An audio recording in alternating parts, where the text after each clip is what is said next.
좋은 아침입니다. 7월 31일 목요일입니다. 즐겁고 감사한 하루 되시기 바랍니다. 자, 오늘 말씀은 천년에 대한 말씀입니다. 보통 천년왕국이라고 불리우는 부분인데요. 이 부분을 가지고 교단이 나뉘어지기도 하는 아주 중요한 부분이기도 합니다. 천년이라는 단어가 아주 계속해서 반복될 정도니까요. 아무래도 좀 이렇게 해석하는 과정에 굉장히 중요했고요. 또 해석하는 방법에 따라 조금씩 달라지고 있습니다. 근데 사실 이 천년이란 단어가 뭐 이렇게 일상적인 용어지 뭐 대단한 어떤 신비나 별다른 뜻을 지닌 그런 표현은 아닙니다. 그래서 오늘 우리는 이 천년에 대한 말씀을 좀 잘 정리해서 좀 혼동이 없으면 좋겠다 하는 마음이 저는 있습니다. 자, 요한계시록 20장 1절부터 15절이고요. 천년왕국이라는 소제목이 붙어있죠. 1절만 먼저 보겠습니다. 나는 또 한 천사가 아비소스의 열쇠와 큰 쇠사슬을 손에 들고 하늘로부터 내려오는 것을 보았습니다. 요한이 또 환상을 봤죠. 보았습니다. 이거 환상을 본 겁니다. 역사적인 사실을 본 게 아니라 환상을 본 거라고 제가 계속 강조하고 있죠. 환상을 봤습니다. 한 천사가 아비소스의 열쇠와 큰 사슬을 가지고 하늘로부터 내려오는 걸 봤다라는 겁니다. 이 아비소스는요, 이전 성경에서는 무저갱이라고 번역이 됐던 단어입니다. 지금은 이제 번역을 하지 않았죠. 이 아비소스는 어떤 의미가 있는가 하면 아주 깊은 구멍 또는 뭐 끝없이 깊은 수렁과 같은 곳인데 그 입구를 이렇게 문을 걸어서 잠글 수 있는 그런 곳을 얘기할 때 아비소스란 단어를 쓰고 있습니다. 이 천사가 큰 쇠사슬을 가지고 있는 것을 보니까 사단을 묶어서 그 아비소스 안에 가두고 자물쇠로 채우고 도장을 찍어서 도망치지 못하려고 했던 것 같아요. 바로 그 장면이 요한이 바로 그 장면을 환상으로 본 것이죠. 그 결과는 어떻게 되었냐? 2절.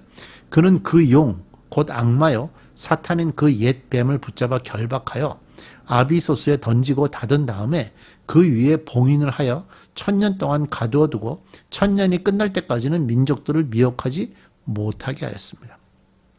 그래서 이 천사가 내려와서 이 사단을 아비소스에다가 1000년 동안 가뒀다 그 얘기입니다. 1000년 동안 가뒀다. 자, 이 부분의 해석 때문에 이제 여러 가지 교단들이 나오죠. 예를 들면 실제적으로 예수님이 재림하시기 전, 아직 예수님이 재림하시지 않았죠. 그러니까 재림하시기 전에 1000년을 실제로 연도로 1년, 2년, 3년, 4년 이렇게 계산하는 그런 방식으로 해석하는 경우를 세대주의적 전천년설이라고 하는데 아주 극단적인 보수주의자들이 있습니다. 성경을 문자 그대로 해석을 해야 되면서 성경의 연도들을 정확하게 계산을 합니다. 그런 식으로 계산하는 그런 극단적 보수주의를 주장하는 교단들이 이제 여기에 해당이 되고요.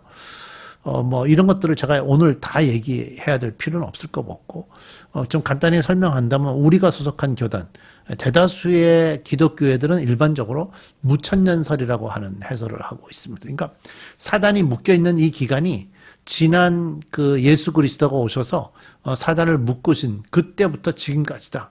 라고 보는 거죠. 그러니까 연도로 1년, 2년으로 보는 것이 아니라 지난 2000년 이상의 이 기간들을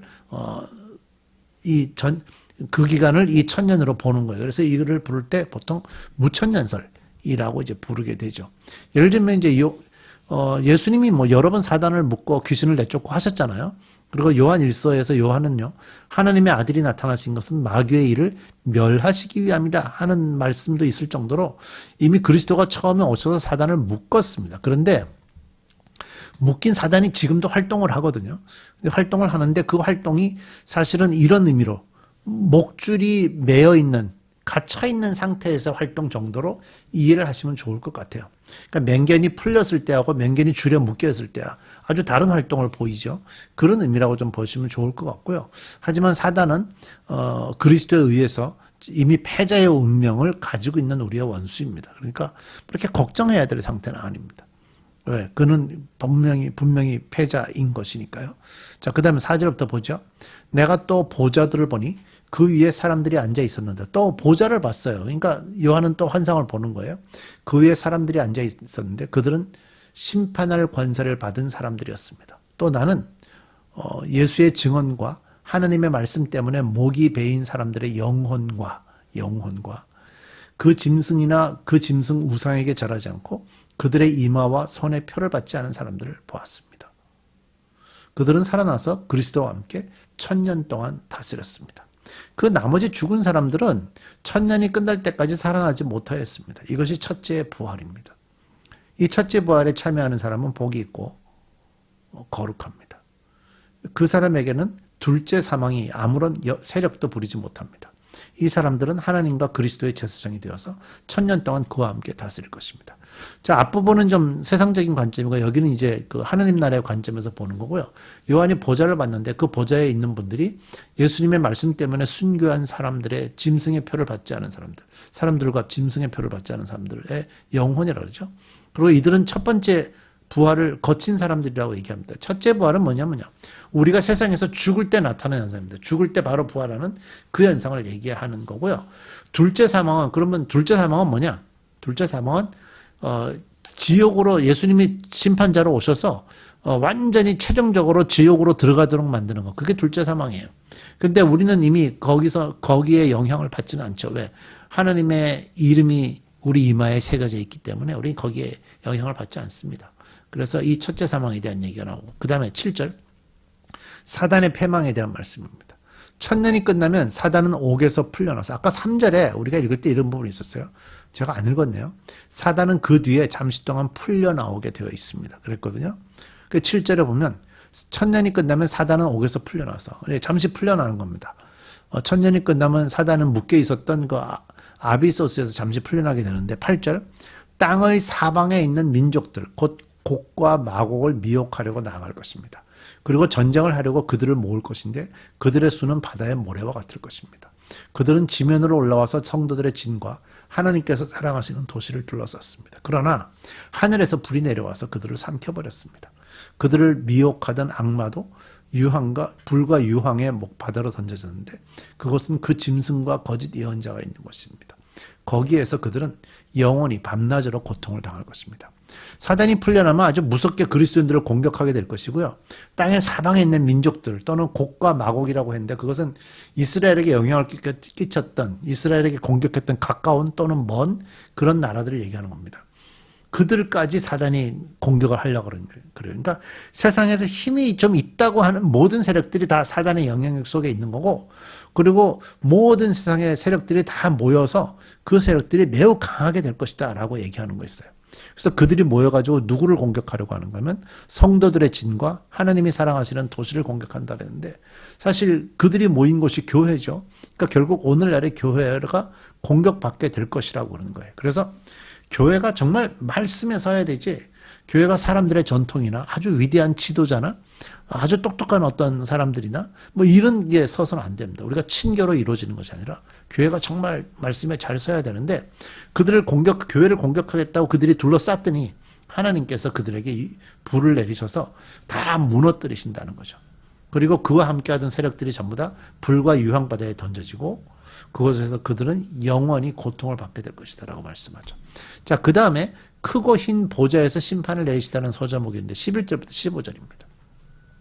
나는 크고 흰 보좌와 그 위에 앉으신 분을 보았습니다. 또 환상을 본 거죠. 크고 흰 보좌라는 거 보니까 크다는 말은 이 심판이 얼마나 대단한가 놀라운 엄청난 심판인가 하는 걸 얘기하고 희다라는 말은 거룩, 성결, 정결 이런 것들을 얘기하죠. 그러니까 심판이 공정할 것이다 라는 것을 표현하는 것이 그런 의미가 있어요. 땅과 하늘이 그 앞에서 사라지고 그 자리마도 찾아볼 수 없습니다. 이제는 오직 그 크고 흰 보좌만이 거기에 보여요. 나는 또 죽은 사람들이 큰 자나 작은 자나 할 것 없이 다 그 보좌 앞에 서 있는 것을 보았습니다. 세상에서 죽은 모든 사람들이 보좌 앞에 옵니다. 사실 아담과 하와부터 시작을 해서 계속해서 노아를 공격했던 사람들이든 아브라함이든 아브라함을 공격했던 사람들이든 관계없이 그 후손의 모든 유대인들 또 예수님을 심판했던 빌라도든 예수님을 팔아먹은 그 가룟 유다든 또는 예수님의 제자들조차도 이 앞에 다 오게 돼 있어요. 우리 모두가 다 가야 되는 이 심판의 자리죠. 그리고 책들을 펴놓고 또 다른 책 하나를 펴보았는데 그것은 생명의 책입니다. 자, 두 책이 있어요. 죽은 사람들은 그 책에 기록되어 있는 대로 자기들의 심판대로 심판을 받았습니다. 바다가 그 속에 있는 죽은 사람들을 내놓고 사망과 지옥도 그 속에 있는 죽은 사람들을 내놨습니다. 그러니까 오랫동안 죽은 모든 사람들을 다 그 당시 다 올라와서 이때 심판을 받는다는 거예요. 그들은 각각 자기들의 행위대로 심판을 받습니다. 그리고 사망과 지옥이 불바다에 던져졌습니다. 이들은 누구냐? 자기들의 행위대로 심판을 받는 사람. 책들을 펴놓고 자기들의 행위대로 심판받는 사람들. 그러나 또 다른 책을 하나 펴놨는데 그것은 생명의 책입니다. 생명의 책은 다른 얘기하죠. 그래서 14절에 그리고 사망과 지옥의 불바다에 던져졌습니다. 이 불바다가 둘째 사망입니다. 이 생명책에 기록되지 않은 사람은 누구나 다 이 불바다에 던져졌습니다. 자기들의 행위대로 심판을 받아서 불바다에 던져집니다. 그러나 이 생명책에 기록된 사람들은 어떤 사람들이죠? 이 사람들은 불바다에 던져지지 않습니다. 결국 이 생명책에 이름이 기록되는 게 중요하죠. 아들을 믿는 자에게는 영생이 있고 아들을 순종하지 않는 자에게는 생명을 보지 못하고 도리어 하나님의 진노가 그에게 임할 것입니다. 우리 기도하십시다. 하나님, 마지막 날을 우리가 묵상하면서 더더욱 은혜가 됩니다.